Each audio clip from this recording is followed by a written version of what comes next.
right, Cold Spring Loop at Gold Park is 2.1 miles. We clocked it in closer to 2.3 when all said and done, and that's primarily because right now there's some construction going on.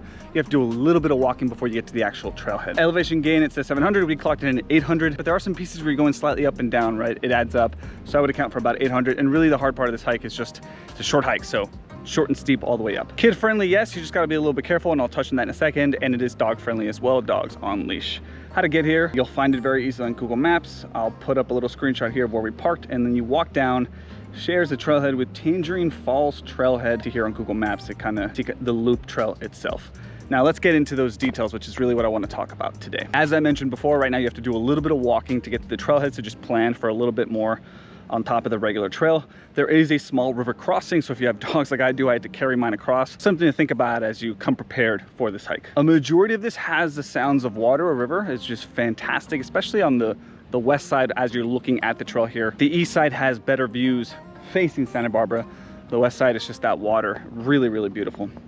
No trash cans, so pack it in, pack it out. Partial shade, that's the one thing that's really nice about this trail. There's a lot of shade on it.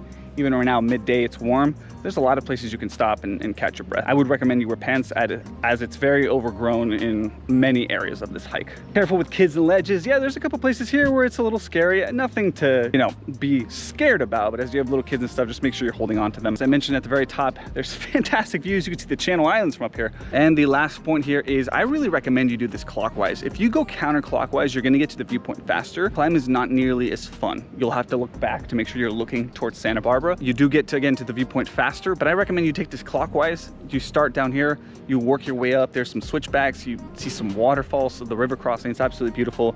You slowly make your way up. It is a little bit longer to do that whole elevation than if you did it counterclockwise. I just prefer to be coming down, looking at the clouds and the city versus having to look back as you're going up. So that's my recommendation. Hope you guys enjoyed the trail guide. This is definitely one to check out. It's very foresty, very beautiful, and I'll see you next week.